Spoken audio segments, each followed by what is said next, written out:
Haruko was born in 1849 in a small, elegant mansion in the heart of Kyoto. She was the third daughter of a noble family, one that had served the shogunate for generations. Her father, a respected scholar and political advisor, often spoke of the changing world beyond their walls. But in Haruko's world, there was little talk of the West. Life was serene, orderly, and bound by tradition. Her days were spent in the company of women, her mother, her older sisters, and the servants who tended to their needs. Yet Haruko was different. She was quiet, observant, and curious about the world beyond her family's estate. Unlike other young women of her station, Haruko was not content to remain in the shadows. She yearned for knowledge and a future beyond the confines of arranged marriages and rigid expectations. As she reached her teenage years, Haruko's beauty began to attract attention, but it was her intellect and grace that would set her apart. Word of her talents and wisdom spread through the circles of Kyoto's elite. Haruko's path seemed set until, in the year 1867, her life would change forever. One day, a messenger arrived bearing an unexpected letter, a proposal for her to marry the future emperor of Japan, a man she had only heard of in whispers and rumors. The emperor was young, and Japan was at a crossroads.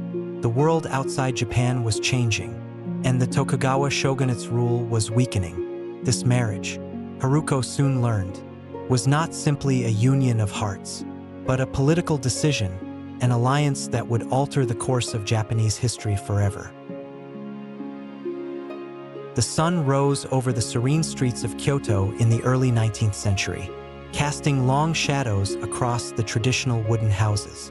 The Edo period was drawing to a close, and the world outside of Japan remained as mysterious as ever.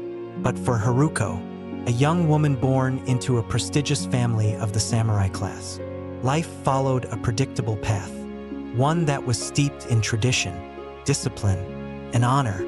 Her world was one of constraint and expectation. Yet, like all young women of her time, she was raised to find grace within those limits. Haruko's family, the Matsudaira, had long served the Tokugawa shogunate, and her father, Matsudaira Tadanobu, was a well-respected member of the upper echelons of society. From a young age, Haruko was immersed in the teachings that would shape her role in the world, a world where women had few rights, yet were expected to uphold the values of the family with unwavering devotion. Her education was rigorous, focusing on the arts, calligraphy, tea ceremony, and the ancient practices of Japanese court etiquette. Her mother, Lady Masako, a quiet but determined woman, taught her daughter the subtle intricacies of being a wife and a mother, as well as the importance of maintaining the dignity and honor of the family name. Haruko's childhood was spent mostly within the family estate, a sprawling compound near the Imperial city. The outside world was a distant thought. Her family's influence, coupled with the stability of the Tokugawa shogunate, provided a sense of security. But there was a restlessness in Haruko's heart that she couldn't quite name. In the quiet moments of her life, when she would stare out the window at the endless horizon beyond the family estate, she wondered about the world beyond her father's walls, beyond the confines of tradition and expectations. One evening, as Haruko sat with her mother in the garden, an unusual conversation took place. Lady Masako spoke of the changing world around them, how rumors of foreign ships reaching Japanese shores were becoming more frequent, and how the winds of change, like an approaching storm, were already stirring the air. Haruko, sensing the significance of her mother's words, asked, "Mother, what will happen to our world if the winds of change grow stronger?" Lady Masako looked at her daughter, her face calm but her eyes betraying a deep concern. "The world is always changing, my child. But it is how we face change that defines us. There will be moments when you will have to choose between what is comfortable and what is necessary. I pray that you will always choose wisely." Haruko didn't fully understand her mother's words at the time, but she knew that something was stirring in the land. And when the first foreign ships, American vessels under Commodore Perry, arrived on Japan's shores in 1853. It became clear to Haruko that her world was indeed on the verge of transformation. As the years passed, Japan's isolationist policies were increasingly challenged. Haruko's father was a proud servant of the Tokugawa shogunate, but even he could not ignore the shifting tides. The nation's once impregnable walls were beginning to crack. It was a time of unrest, a time when the young samurai of the country felt that the centuries-old regime could no longer protect the honor and future of Japan. One fateful day, Haruko's life would change forever. The Meiji Restoration, the political revolution that would end the Tokugawa shogunate and restore the imperial power of Japan, had begun. This was a time when everything Haruko had known was turned upside down. The shogunate, weakened by its failure to defend the country against foreign encroachment, was overthrown by a new coalition of forces intent on modernizing Japan and bringing it into the fold of the Western world. It was during this period of turmoil that Haruko's family was approached with a proposal. The emperor, in an effort to consolidate his newfound power, sought a suitable consort to help him modernize Japan and navigate the treacherous waters of international diplomacy. The match was an arranged one, as was customary in Japan's royal and noble families. But this proposal was different. It was not merely about securing a union for political stability. It was about shaping the future of an entire nation. Haruko was to marry the future Emperor Meiji, a man she had only heard of in passing but had never met. He was a symbol of Japan's future, the head of the Meiji government who would lead Japan into the modern age. The proposal was both a great honor and a heavy responsibility. Haruko knew that her life as she had known it was over. Her childhood, her education, and her relationship with her family would now take second place to the expectations of her new role as the Empress of Japan. First, Haruko was overwhelmed by the thought of marrying an emperor, a man who was not only her superior but also a symbol of the nation's transformation. She was unsure of her place in a world that was rapidly changing. But the duty to her country, to her family, and to her ancestors pulled her forward. Her personal dreams, her longings for adventure, and her curiosity about the world beyond the walls of the imperial court seemed insignificant compared to the responsibilities that lay ahead. The days leading up to the marriage were a blur of preparations. Haruko's mother, ever the quiet guide, helped her daughter navigate the emotional landscape of her new life. "Remember, Haruko," she said gently as they prepared for the wedding, "your strength will come from your duty, and your compassion will come from your heart. You will be a symbol of Japan's future, but also a symbol of its past." On the day of her wedding, Haruko was draped in the ceremonial robes of the imperial family, her face veiled, and her heart filled with a mixture of excitement and trepidation. As she walked toward the emperor's chamber, she could not help but wonder what kind of man he was. What was it like to be the leader of a nation in the throes of such profound change?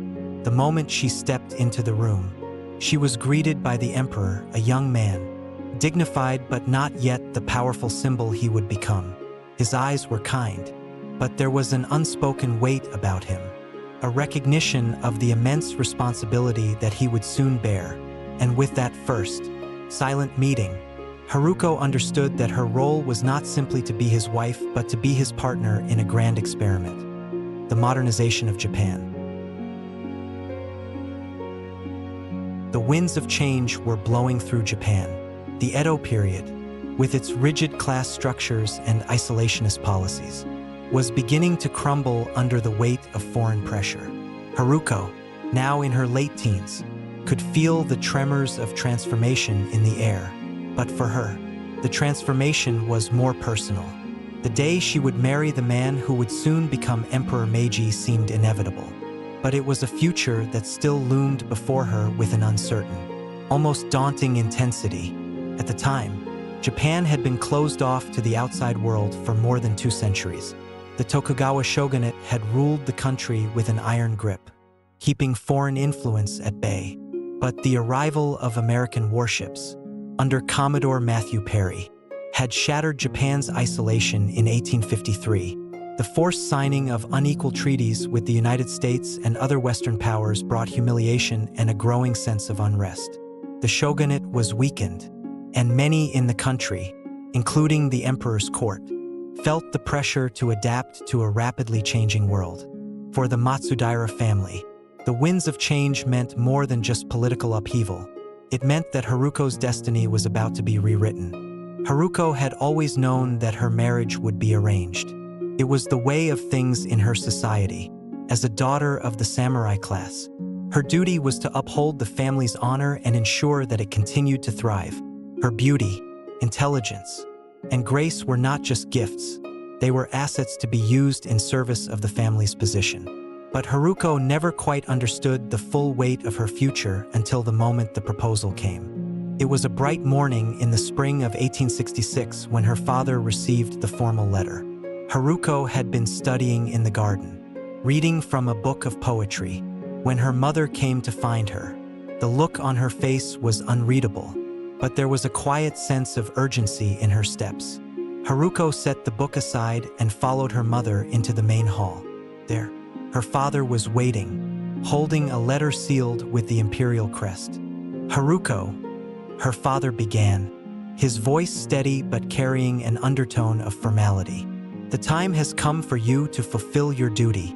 Haruko's heart skipped a beat, though she did not show it.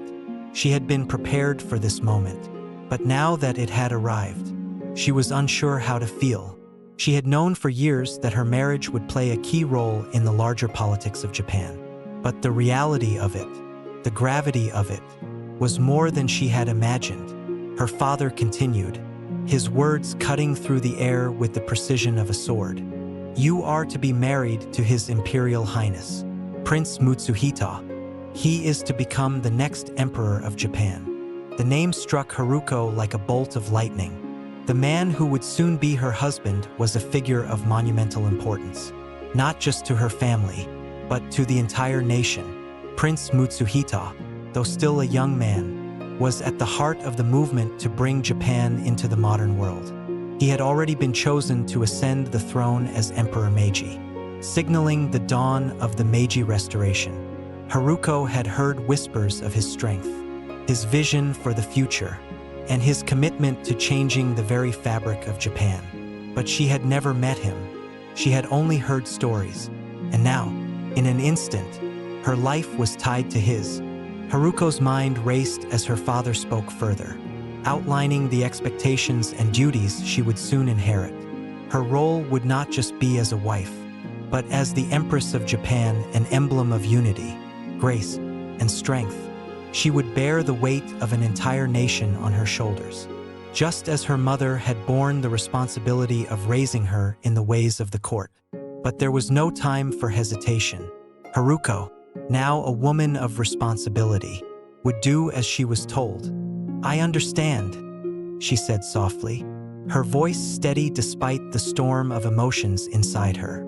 She had little choice in the matter, but she also knew that this was her fate, her family's honor, her country's future, and her own sense of duty all lay before her.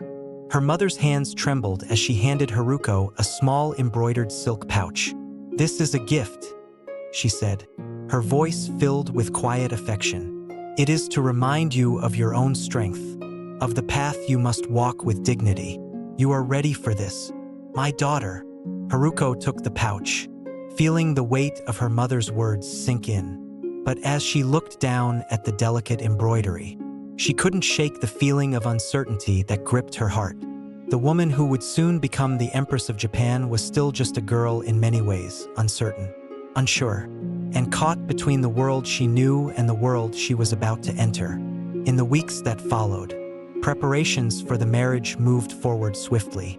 Haruko was presented with a new wardrobe, a collection of elaborate, traditional robes designed to reflect her new status. She was trained in the formalities of imperial court life, learning the complex rituals and expectations that would shape her daily existence. She spent hours with tutors, learning to walk and speak with the grace befitting a future empress. But beneath the surface of these preparations, Haruko's mind was consumed by thoughts of the man she was about to marry. She had heard that Prince Mutsuhito was different from the other men of his time. He was known for his keen intellect, his desire to modernize Japan, and his commitment to breaking away from the traditions that had held the country in isolation for centuries. He was not the traditional figurehead that many might have expected from a future emperor. He was young, energetic, and full of ideas, yet Haruko had never met him. She had heard rumors and whispers, but none of them truly painted a picture of who he was. One day, as the marriage ceremony drew closer, Haruko was finally granted an audience with Prince Mutsuhito. She was escorted to a private garden in the Imperial Palace, where he awaited her arrival. The moment she entered, she saw a tall young man standing with his back to her, looking out over the peaceful garden. His posture was straight, his presence commanding, but when he turned to face her, Haruko was taken aback. He was handsome, yes, but it was the intensity in his eyes that left a lasting impression on her. There was something about him that was both distant and deeply compelling. "Matsudaira Haruko," he said softly, his voice calm but steady. "I am honored to meet you." His gaze was direct, but there was no hint of arrogance in his words. It was as though he was seeing her not just as a future empress, but as a person. Haruko, for the first time, felt a sense of connection. She bowed deeply, her heart racing as she responded, "Your Imperial Highness, the honor is mine."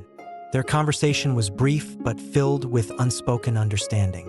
Haruko knew that this marriage was not one of love, at least not in the conventional sense. It was a political alliance, a union forged to secure Japan's future. But as she looked into Prince Mutsuhito's eyes, she saw something more, a shared sense of duty, a mutual understanding of the responsibilities they both faced. As the days passed, Haruko prepared herself for the life she was about to embark upon. She knew that her marriage to Prince Mutsuhito would mark the beginning of a new era for Japan, and her role as empress would not just shape her life, but the future of the nation. Though uncertainty still lingered in her heart, Haruko felt a growing sense of resolve. She would embrace her destiny, whatever it may bring. And so, the day arrived. The wedding was a grand affair, attended by the most influential figures in Japanese society. But beneath the surface of the lavish celebration, Haruko and Prince Mutsuhito were already bound by the weight of their roles. The future of Japan rested on their shoulders, and they both understood the gravity of what was to come. As Haruko stepped into her new life, she knew that the journey ahead would be one of sacrifice, duty, and transformation, and as the future Empress of Japan, she was ready to face it, no matter the cost. The wedding ceremony took place on a cold autumn morning in 1867. Haruko, now officially the bride of the future Emperor Meiji, stood in the ornate, wood-paneled wedding hall, her heart beating rapidly as she awaited the moment when she would become part of something far greater than her own life.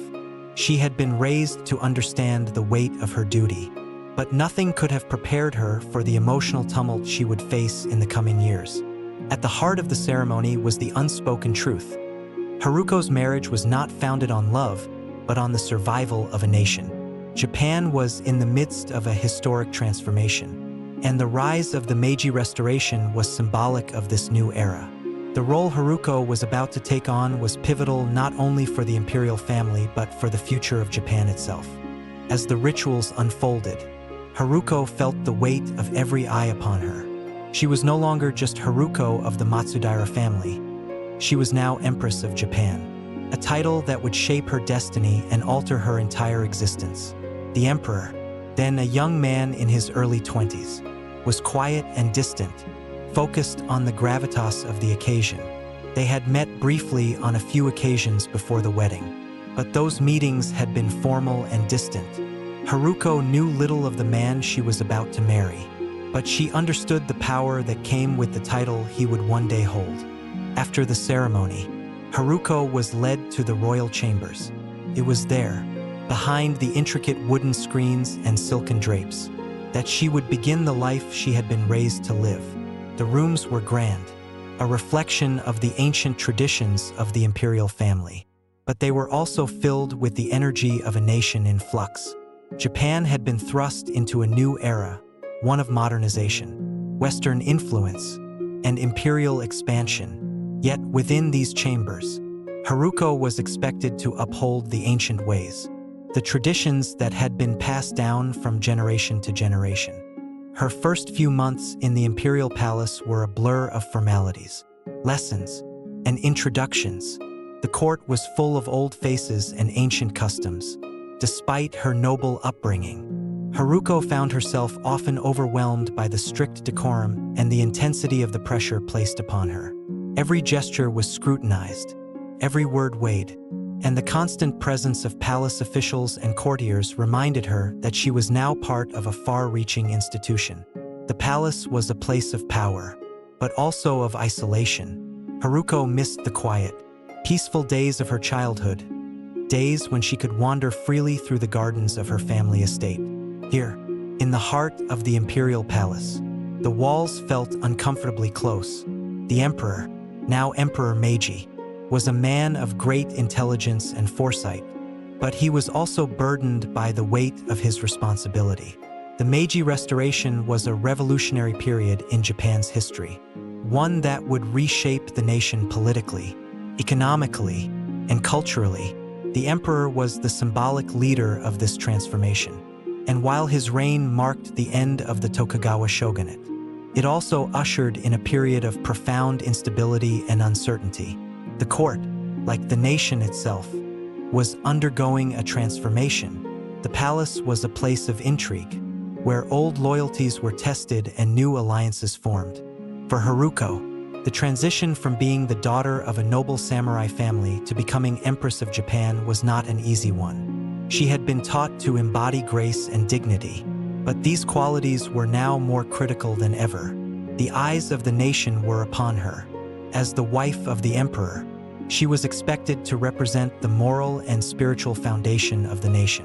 Yet, beneath the surface, she struggled with the enormity of her role.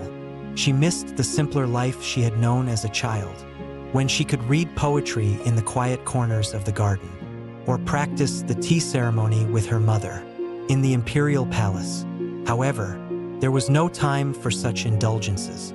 Haruko's relationship with Emperor Meiji was initially distant.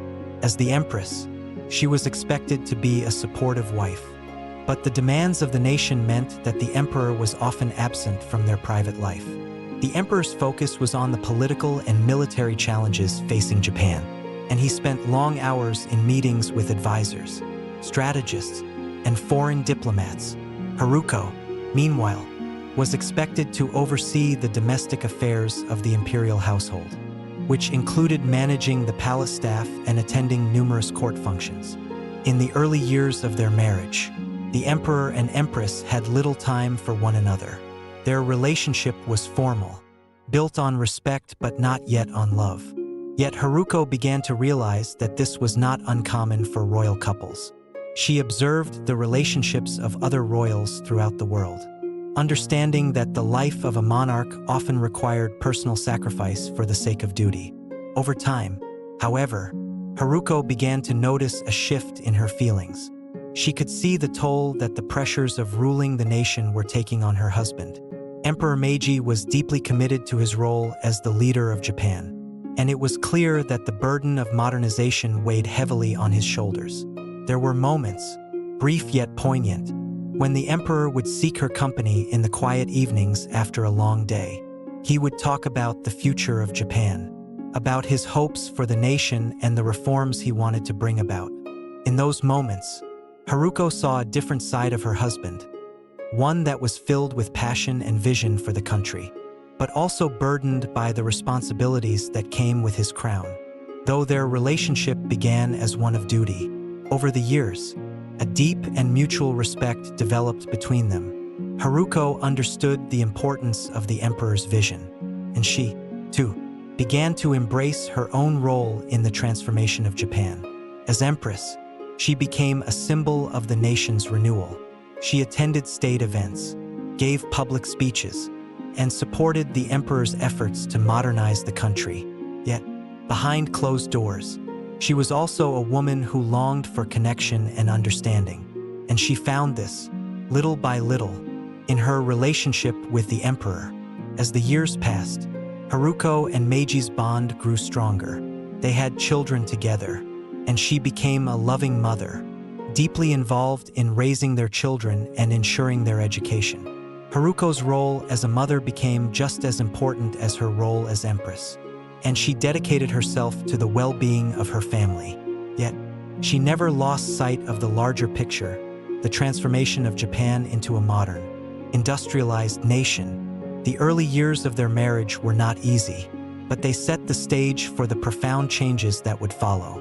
As Japan embarked on its path to modernization, Haruko stood beside her husband, ready to support him and guide the nation toward a new future.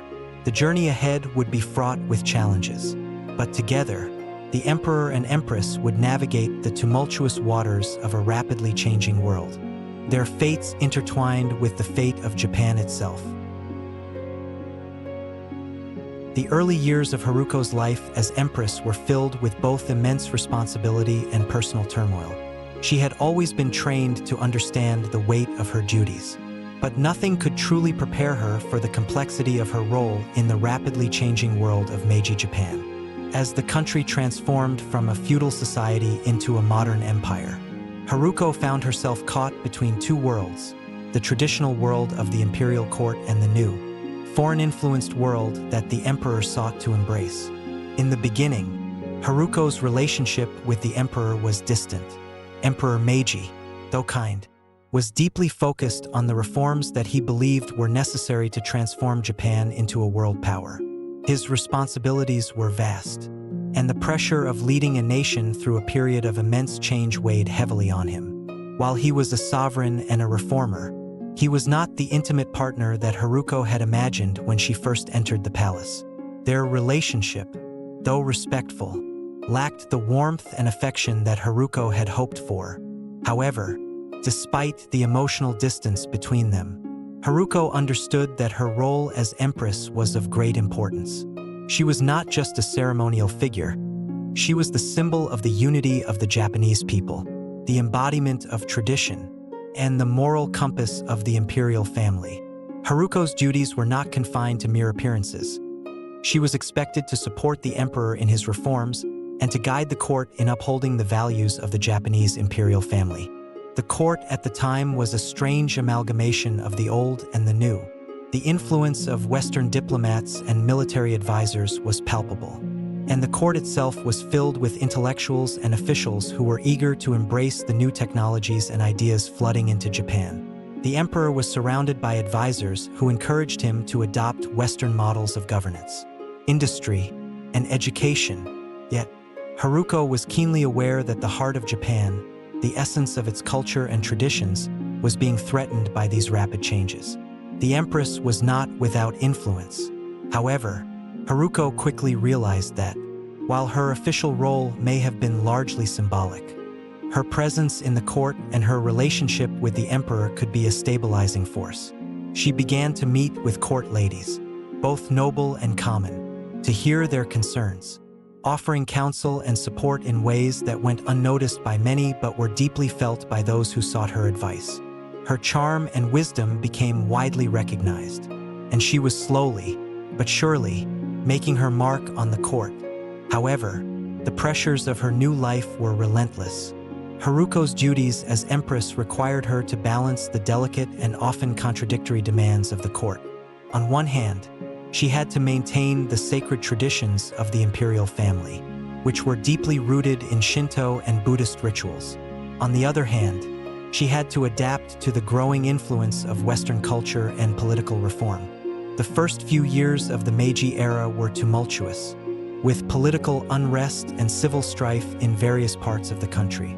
The emperor's decisions were often met with resistance, and Japan's modernization was a difficult and painful process.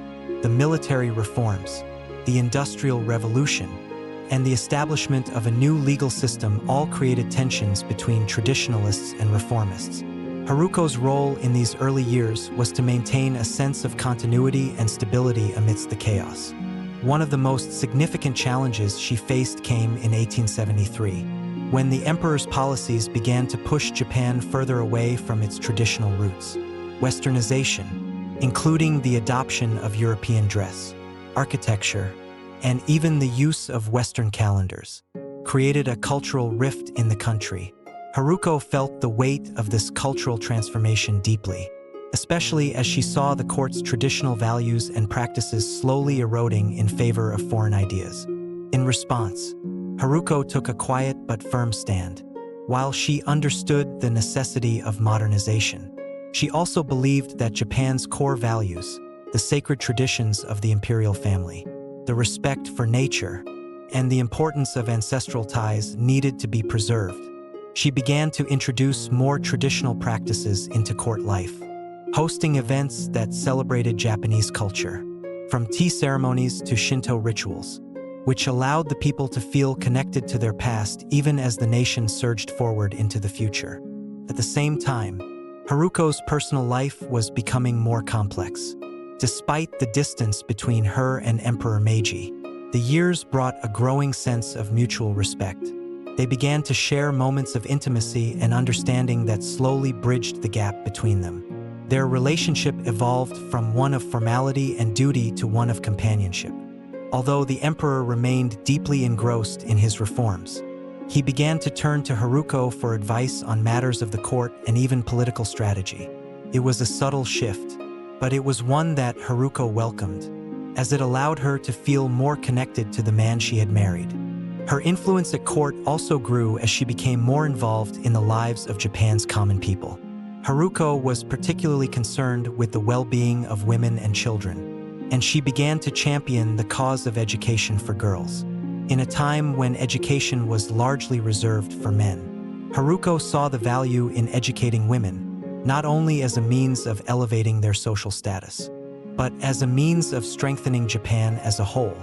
She worked tirelessly to support the establishment of schools for girls, believing that a strong, educated female population was essential for the country's future. Yet, despite her accomplishments, Haruko often felt the weight of her dual role. She was the empress, revered and respected, but also isolated by the very title that set her apart from the people. The court, with its strict protocols and elaborate rituals, was a world unto itself. While Haruko found ways to exert influence within this world, she often longed for the simpler, more personal connections she had once known. Her early years at the court were marked by a constant balancing act between duty and personal desire, a tension that would define much of her life. Through all the political turmoil and personal struggles, one thing remained constant for Haruko: her dedication to Japan and to her emperor. She was a woman caught between two worlds, trying to preserve the old while embracing the new. And in the process, she became an indispensable force in the shaping of modern Japan. As the years passed, Haruko's role as empress grew more complex. She became not only a symbol of Japan's traditions, but also a quiet architect of its future. Her resilience in the face of change and her unwavering commitment to her country made her one of the most important women in Japan's history. Though her contributions were often overshadowed by the grandeur of the emperor's reforms, nonetheless, Haruko's legacy as a steadying presence in the Meiji era would be felt for generations to come. The world around Haruko was changing in ways she could scarcely comprehend. The rapid modernization of Japan was not just a political and military transformation. It was a cultural and social upheaval. The old world of the Tokugawa shogunate, with its rigid class systems and insular way of life, was quickly fading into the past, and a new world was emerging, one that was both foreign and yet undeniably Japanese in its quest for strength and self-reliance. At the imperial court, Haruko found herself increasingly isolated from her former life. The customs and traditions that she had been raised to honor seemed at times to be in direct opposition to the reforms that the emperor was championing. She had always known that her role was one of service to the nation, but the magnitude of that service became clearer as she watched the emperor grow into the leader of a rapidly modernizing Japan. The emperor was a man of great vision and intellect, and his ambition to place Japan on the world stage as a modern power was unwavering. But his focus on the external world often left little room for personal connections. And Haruko, though dutiful, began to feel the loneliness that came with her elevated position. She was a queen without a kingdom, a wife without a companion, and a mother without the family she had once envisioned. In the early years of their marriage, Haruko had hoped that she and the emperor would build a life together, a life filled with shared purpose and mutual respect. But the demands of leadership, combined with the weight of national reform, meant that their relationship was often strained. Haruko found herself relying more and more on her own inner strength to fulfill her duties, and in doing so, she began to forge a path of her own. It was during these years that Haruko began to understand the depth of her responsibilities. She was no longer just a woman of noble birth, expected to maintain the honor of her family. She was Empress of Japan, the mother of the future of the nation. Her role was to guide, support, and inspire, qualities that required more than just the performance of ceremonial duties. Haruko took it upon herself to create a public persona that was both dignified and approachable, and she began to use her influence to support the education of women and children, particularly in the context of the changing world of Meiji Japan. At the same time, Haruko had to confront the personal challenges that came with her new position. Her health, always fragile, began to decline under the immense pressure she faced. She had borne several children, but the rigors of motherhood and the demands of court life took their toll on her body. Yet, through it all, Haruko remained steadfast. Her sense of duty to the emperor and to the people of Japan never wavered. As the years passed, Haruko became more deeply involved in the education and cultural development of Japan. She established schools for girls, promoting education for women in a country that had long relegated them to subservient roles. This was a radical departure from the old ways, and it was a cause that Haruko would champion throughout her life. She saw the potential of women as vital contributors to the nation's progress, and she used her position to advocate for their rights. But even as she strove to advance the role of women, Haruko was forced to contend with the limits of her own power. While the emperor had given her a prominent place in the court, the realities of their relationship often left her feeling that her voice was muted in the face of political necessity. She was the wife of the emperor, yes, but her influence was secondary to his. The reforms of the Meiji period were vast, and there were many who believed that a strong, central authority, embodied in the emperor, was needed to unite the country and guide it through the tumultuous waters of modernization. Despite these challenges, Haruko's role in the court became more significant as time went on. She continued to support the emperor in his vision for Japan, while also nurturing the growth of the imperial family. As the Meiji period progressed, Haruko found herself at the forefront of many social and cultural initiatives. And though she still faced the isolation that came with being empress, she also found a sense of purpose that transcended the personal. In the years that followed, Haruko's legacy would be cemented not only through her role as the empress but also through the deep love she held for the Japanese people. While her relationship with the emperor remained complex, Haruko's contributions to the modernization of Japan would be remembered for generations. She had helped guide Japan through one of its most transformative periods. And though her life was one of sacrifice and struggle, she found solace in the knowledge that her efforts had helped lay the groundwork for the future of the nation. Her story, though intertwined with the politics of a nation, was also deeply personal. It was a story of a woman who, in the face of immense challenges, found her own voice and her own path. Haruko's life was a testament to the power of duty, sacrifice, and the unwavering strength of a woman who had embraced her role as empress, not just as the wife of a ruler, but as a leader in her own right. As the years passed, Haruko, now Empress Shoken, began to settle into her role.